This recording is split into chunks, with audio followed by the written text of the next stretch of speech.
10년 만에 재활센터에서 마주친 그녀가 제 제자였을 때 저는 단 한 번도 그녀를 여자로 본 적이 없었습니다. 하지만 지금 68세의 저는 38세가 된 그녀 앞에서 심장이 뛰고 있습니다. 그리고 어젯밤 우리는 선을 넘었습니다. 제 이름은 강민준, 서울대 철학과 교수로 35년을 재직하다 은퇴했습니다. 아내는 5년 전 암으로 세상을 떠났고 자식들은 모두 해외에 있습니다. 3개월 전 계단에서 넘어져 고관절을 다쳤습니다. 수술은 성공했지만 재활이 필요해 강남의 한 재활센터에 입원하게 되었죠. 그날도 평범한 오후였습니다. 물리치료실로 향하는 복도에서 익숙한 목소리가 들렸어요. 돌아보니 흰 가운을 입은 여성이 서 있었습니다. 단정한 포니테일, 뿔테 안경, 그리고 그 특유의 미소. 윤서진이었습니다. 제 입에서 저도 모르게 그 이름이 흘러나왔습니다. 그녀도 저를 봤습니다. 눈이 커지더니 얼어붙었어요. 10년이었습니다. 마지막으로 본 게 제가 정년퇴임하던 해, 그녀가 대학원을 졸업하던 날이었죠. 윤서진, 당시의 대학원생이었습니다. 이혼 후 다시 공부를 시작했다고 했죠. 제 현대철학 세미나에서 가장 열정적인 학생이었어요. 늘 질문이 많았고 토론에서 누구보다 날카로웠습니다. 하지만 저는 단 한 번도 그녀를 여자로 본 적이 없었어요. 제자일 뿐이었죠.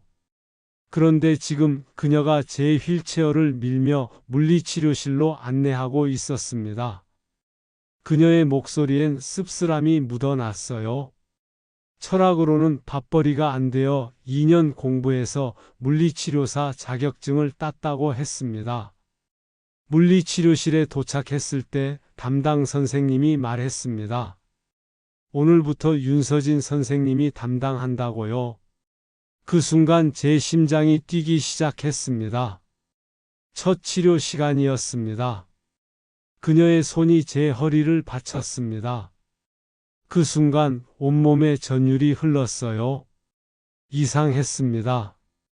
다른 치료사들도 늘 이렇게 도와줬는데 그녀의 손길은 왜 이렇게 다르게 느껴지는 걸까요? 그녀가 제 등 뒤에서 허리를 감싸 안았습니다.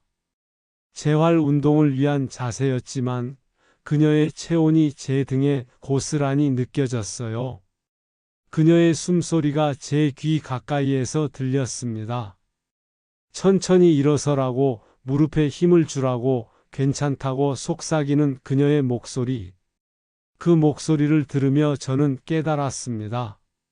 10년 전 강의실에서 듣던 그 목소리가 이렇게 그리웠다는 것을요. 그녀의 손이 제 허벅지를 짚었습니다. 근육의 긴장도를 확인하는 거였죠. 하지만 그 손길이 너무 뜨거웠어요. 저는 얼굴이 붉어지는 걸 느꼈습니다. 이런 떨림을 느낄 줄 몰랐어요. 치료가 끝나고 그녀가 물었습니다. 가족들은 자주 오시냐고. 저는 고개를 저었어요. 아들은 미국에, 딸은 영국에 있다고 1년에 한두 번 보는 게 전부라고 말했습니다. 그녀의 눈빛이 흔들렸어요. 외로우시겠다고 그렇게 조용히 말하더군요. 그날 밤 저는 잠을 이룰 수 없었습니다. 계속 그녀의 얼굴이 떠올랐어요.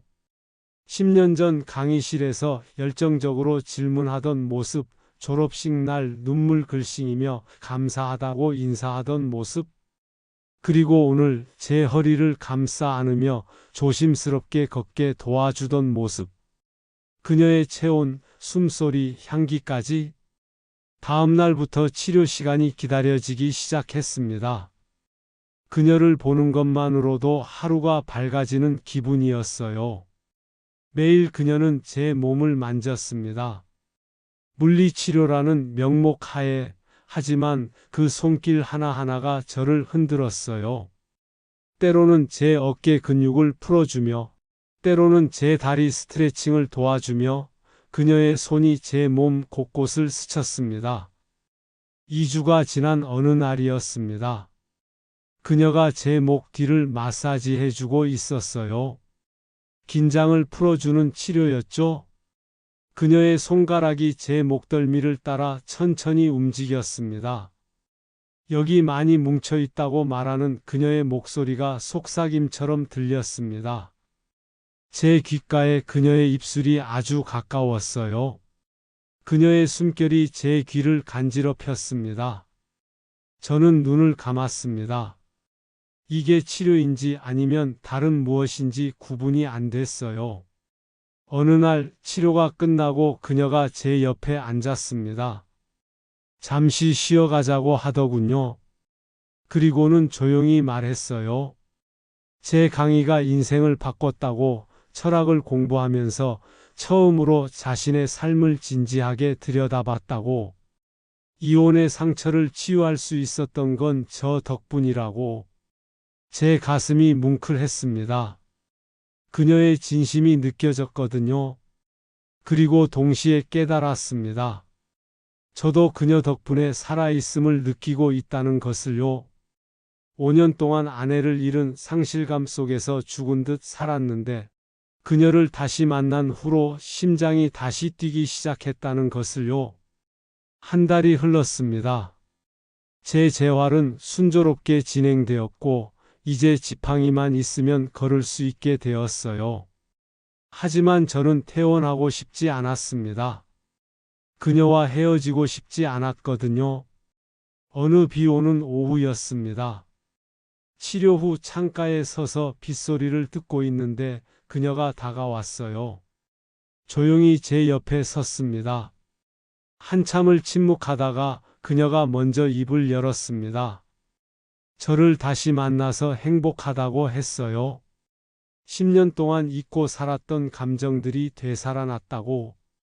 철학을 공부하던 시절 제 강의를 들으며 설레던 마음이 다시 느껴진다고 말했습니다. 저는 그녀를 바라봤습니다. 빗소리만 들리는 조용한 공간에서 우리는 서로를 바라보고 있었어요. 그 순간 저는 확신했습니다. 이건 단순한 반가움이 아니라는 것을, 스승과 제자의 정이 아니라는 것을요. 하지만 입 밖으로 꺼낼 수 없었습니다. 세상이 뭐라고 하겠습니까? 늙은 교수가 젊은 제자를 탐한다고, 철학을 가르치던 사람이 윤리를 저버렸다고 비난하겠죠. 그날 밤 저는 결심했습니다. 퇴원하기로요. 더 이상 이 위험한 감정을 키워서는 안 된다고 생각했습니다. 그녀에게 피해를 주고 싶지 않았어요. 다음 날 퇴원 의사를 밝혔습니다. 의료진은 좀 더 재활을 받는 게 좋겠다고 했지만 저는 고집했어요. 그녀는 아무 말도 하지 않았습니다. 다만 눈빛이 슬퍼 보였죠. 퇴원 전날 밤이었습니다. 잠이 오지 않아 복도를 걷고 있는데 휴게실에서 그녀를 발견했어요. 혼자 앉아 창밖을 바라보고 있더군요. 저는 다가가 옆에 앉았습니다. 한참을 침묵하다가 그녀가 먼저 말했습니다. 제가 퇴원하면 다시 외로울 것 같다고, 10년 만에 다시 만나서 이렇게 헤어지는 게 아쉽다고, 더 많은 이야기를 나누고 싶었다고 말했어요. 제 가슴이 터질 것 같았습니다. 저도 똑같은 마음이었거든요. 그래서 용기를 냈습니다.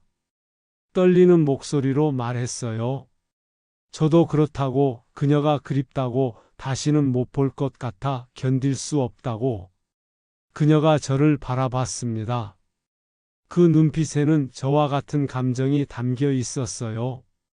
그리고 조용히 말했습니다. 자신도 저를 다시 만난 후로 매일 설렜다고, 치료 시간이 하루 중 가장 행복한 순간이었다고. 우리는 서로를 바라봤습니다. 빗소리가 창문을 두드리고 복도엔 우리 둘뿐이었어요. 그 순간 그녀가 조용히 제 손을 잡았습니다. 따뜻한 손이었어요. 저는 그 손을 꽉 쥐었습니다. 얼마나 오랜만에 느껴보는 온기인지 모르겠더군요. 하지만 저는 현실을 직시해야 했습니다. 그래서 말했습니다. 우리는 안 된다고, 나이 차이가 너무 크다고, 세상이 이해하지 못할 거라고. 그녀를 힘들게 하고 싶지 않다고 말했어요. 그녀는 고개를 저었습니다. 그런 건 중요하지 않다고, 나이가 뭐가 중요하냐고 말했어요. 중요한 건 마음이라고, 서로를 이해하고 존중하는 마음이라고 했습니다. 그리고는 조용히 덧붙였어요. 10년 전 강의실에서부터 저를 좋아했다고. 제 심장이 멈추는 줄 알았습니다. 하지만 그땐 절대 표현할 수 없었다고, 스승과 제자라는 관계 때문에 마음 깊이 숨겨뒀다고 말했습니다. 졸업 후에도 그 마음을 지우려 애썼지만 다시 만난 순간 모든 게 되살아났다고 했어요. 저는 더 이상 참을 수 없었습니다. 그녀의 손을 두 손으로 감싸 쥐었어요. 그리고 말했죠. 저도 모르고 있었지만 지금 깨달았다고. 10년 전 그녀의 열정적인 모습에 끌렸다는 것을, 다만 스승으로서 그 감정을 인정할 수 없었다는 것을요. 그녀가 울먹였습니다. 그리고 제 품에 안겼어요. 저는 그녀를 꽉 안았습니다. 그녀의 머리카락에서 은은한 샴푸 향기가 났어요. 그녀의 심장 소리가 들렸습니다. 제 심장과 같은 리듬으로 뛰고 있었죠? 얼마나 그렇게 있었을까요? 그녀가 고개를 들었습니다. 우리의 얼굴이 아주 가까웠어요. 그녀의 눈동자가 흔들렸습니다. 그리고 키스했습니다. 처음엔 조심스러웠어요. 입술이 살짝 닿는 정도였죠? 하지만 곧 깊어졌습니다. 그녀가 제 목을 감싸 안았고 저는 그녀의 허리를 끌어안았어요. 저는 그녀를 꽉 안았습니다. 살면서 이렇게 가슴 떨리는 순간이 또 있었을까요? 아내와의 첫 키스도 좋았지만 이건 완전히 다른 종류의 전율이었어요. 키스가 끝나고 우리는 서로를 바라봤습니다. 그녀의 눈에 눈물이 고여 있었어요. 행복의 눈물이었죠. 그날 밤 우리는 긴 대화를 나눴습니다. 지난 10년의 시간들, 각자의 외로움, 그리고 지금 이 순간의 떨림에 대해. 새벽이 가까워질 무렵 우리는 결정을 내렸습니다. 세상이 뭐라 하든 이 마음을 부정하지 않기로요.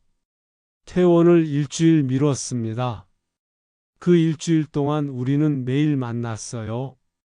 치료 시간 외에도, 저녁에도, 새벽에도. 조용히 대화를 나누고 함께 산책하고 서로의 존재를 확인했습니다. 그리고 매일 밤 휴게실에서 만났습니다. 그곳은 우리만의 공간이 되었어요. 어느 날 밤 그녀가 제 무릎에 앉았습니다. 얼굴을 마주 보며 앉은 거였죠. 그녀가 제 이름을 속삭였습니다. 그리고 제 얼굴을 두 손으로 감싸 안고 키스했어요. 이번엔 더 깊고 더 열정적이었습니다. 저는 그녀의 허리를 끌어안았습니다. 그녀의 몸이 제게 완전히 밀착되었어요. 그녀의 체온이, 심장 박동이, 숨소리가 고스란히 느껴졌습니다. 그녀가 뒤돌아 제 품에 안겼습니다. 등을 제 가슴에 기댄 채로요. 저는 그녀를 더 꽉 안았습니다.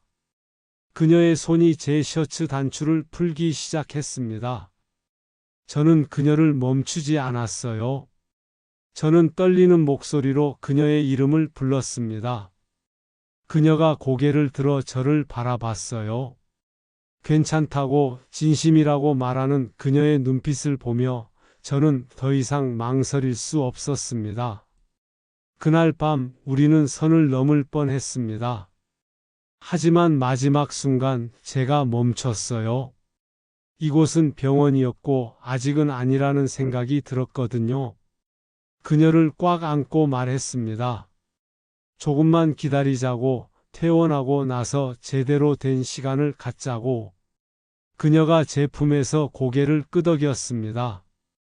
다음 날 정원을 산책하던 중이었습니다. 해가 지고 있었어요. 노을빛이 아름다웠죠. 그녀가 제 팔짱을 꼈습니다. 자연스럽게 마치 오래전부터 그래왔던 것처럼요. 우리는 벤치에 앉았습니다. 그녀가 제 어깨에 머리를 기댔어요. 저는 그녀의 어깨를 감싸 안았습니다. 그렇게 한참을 앉아 있었죠. 말없이 그저 서로의 온기를 느끼며 사람들이 뭐라 하든 상관없다고 저와 함께하고 싶다고 말하는 그녀를 더 꽉 안았습니다. 그녀도 저를 안았어요. 우리는 그렇게 한참을 포옹했습니다. 하지만 현실은 녹록지 않았습니다. 제 아들이 한국에 왔어요. 재활센터에서 자주 만나는 여자가 있다는 소문을 듣고 확인하러 온 거였죠.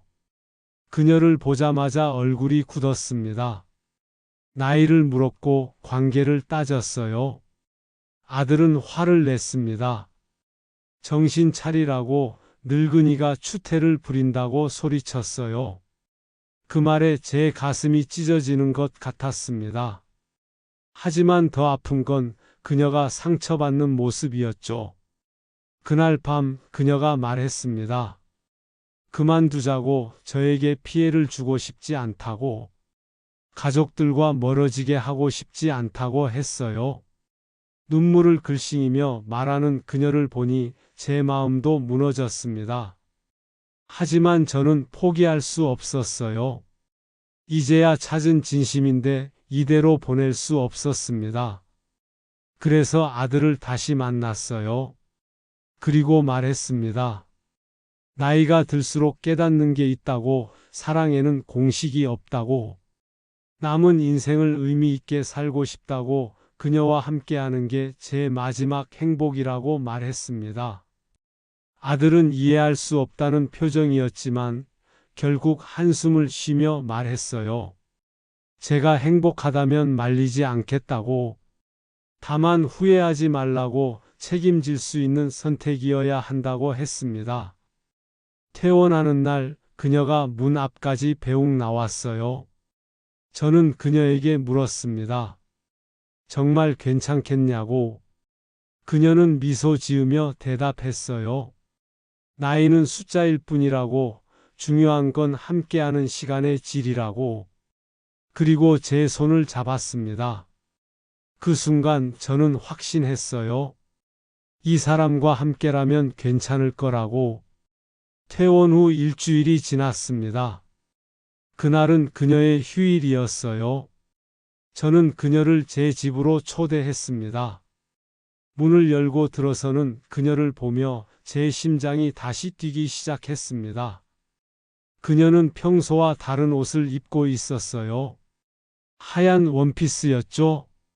집이 멋있다고 말하며 둘러보는 그녀를 보며 저는 미소 지었습니다. 커피를 내렸어요. 우리는 소파에 나란히 앉아 차를 마셨습니다.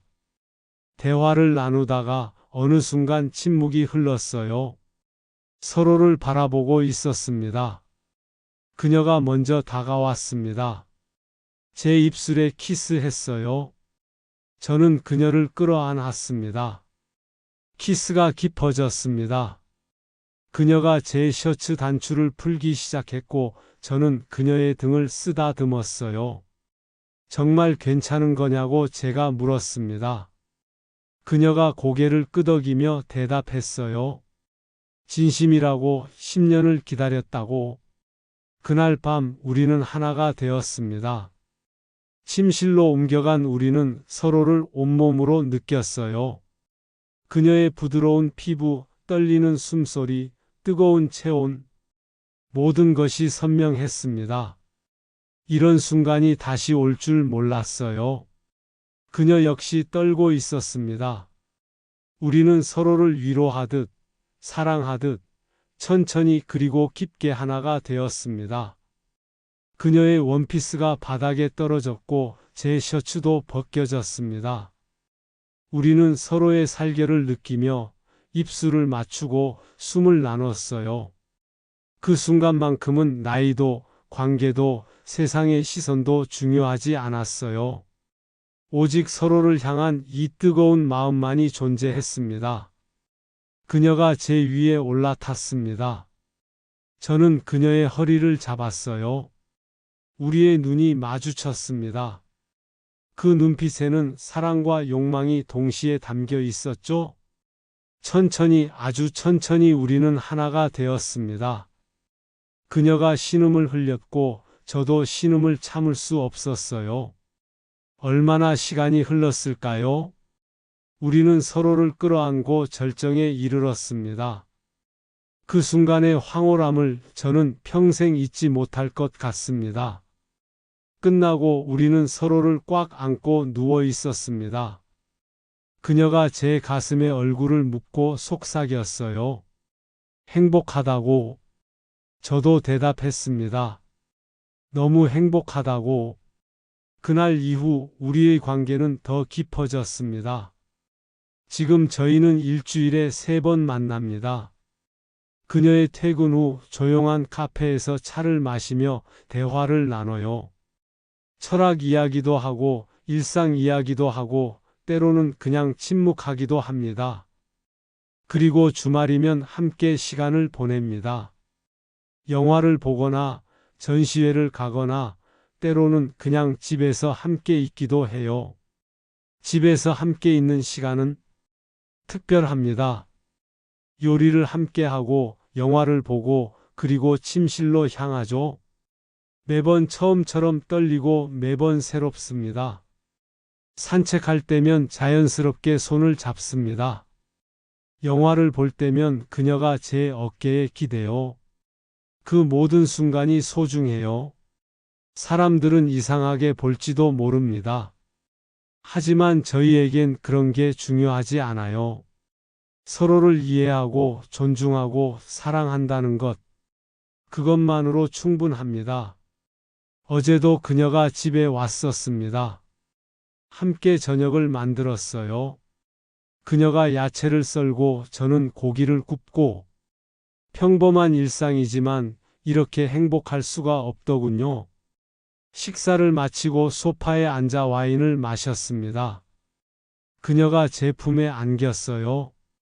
머리카락을 쓰다듬어 주며 저는 이 순간이 영원했으면 좋겠다고 생각했습니다. 그녀가 고개를 들어 저를 바라봤어요. 그리고 키스했습니다. 부드럽게 시작된 키스는 점점 깊어졌죠. 새벽녘 그녀가 제 품에서 잠들었습니다. 평화로운 얼굴로 자는 그녀를 보며 저는 깨달았어요. 이게 바로 사랑이구나 하고요. 이런 사랑을 다시 할 수 있을 줄 몰랐습니다. 육체적인 끌림도 있지만 그것보다 더 깊은 무언가가 있어요. 정신적인 교감, 영혼의 울림이랄까요? 그녀와 철학에 대해 이야기할 때 저는 다시 젊어지는 기분입니다. 그녀의 질문은 여전히 날카롭고 토론은 여전히 뜨겁죠. 그리고 침실에서 우리는 또 다른 대화를 나눕니다. 말없는 대화, 몸으로 나누는 대화. 그건 역시 아름답습니다. 어제 그녀가 물었어요. 10년 전으로 돌아간다면 어떻게 하겠냐고. 저는 대답했습니다. 똑같이 하겠다고. 그때는 스승으로서 최선을 다했고 지금은 한 남자로서 최선을 다하고 있다고요.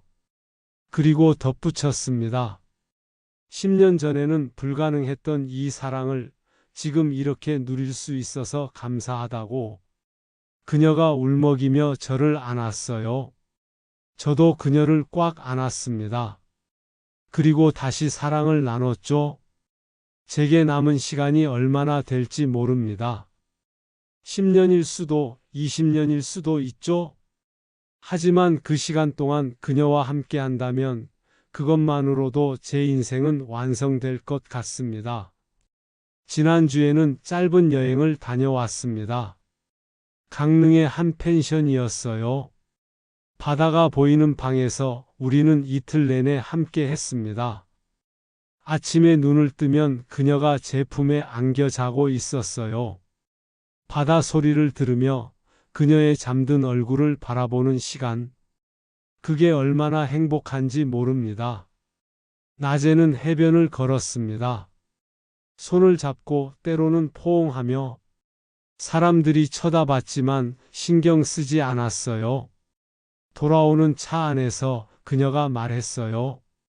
이렇게 행복한 적이 없었다고. 저도 같은 말을 했습니다. 오늘 아침에도 그녀에게서 문자가 왔습니다. 보고 싶다고 오늘 저녁에 만나자고. 저는 답장을 보냈어요. 저녁은 기다릴 수 없을 것 같으니 점심에 만나자고. 그녀가 웃는 이모티콘을 보냈습니다. 68년을 살아온 제 심장이 아직도 이렇게 뛸 수 있다니.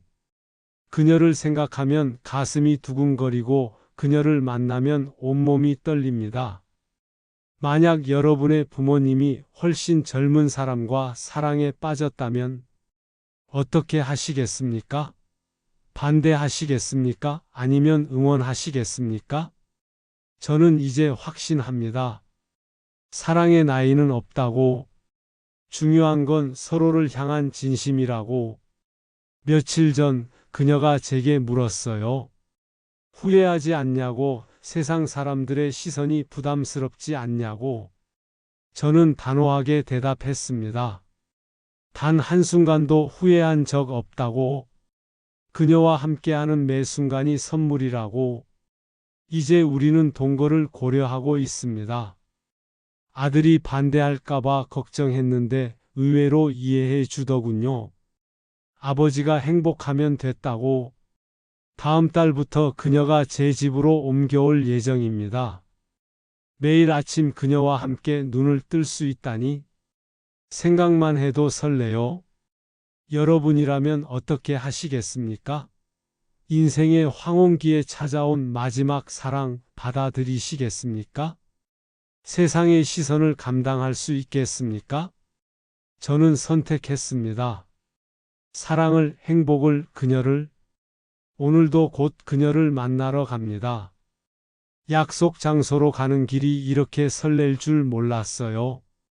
마치 첫 데이트를 앞둔 청년처럼 말이죠. 가방 안에는 작은 선물이 들어 있습니다. 그녀가 좋아하는 향수예요. 이 이야기가 여러분 마음에 닿았다면 좋아요와 구독 부탁드립니다. 그리고 댓글로 여러분의 생각을 들려주세요. 나이 차이가 큰 사랑 어떻게 생각하시나요? 전 스승과 제자의 관계가 사랑으로 발전할 수 있을까요? 저는 믿습니다. 진정한 사랑 앞에서 나이는 숫자일 뿐이라는 것을요. 그리고 제 남은 인생을 그녀와 함께 그 믿음을 증명하고 싶습니다. 몸으로도 마음으로도 영혼으로도. 이제 곧 그녀를 만나러 갑니다. 마음만은 20대 청년 같아요. 다음에 또 다른 이야기로 찾아뵙겠습니다. 구독과 알림 설정 잊지 마세요. 그리고 기억하세요. 사랑의 나이는 없다는 것을. 중요한 건 진심이라는 것을. 감사합니다.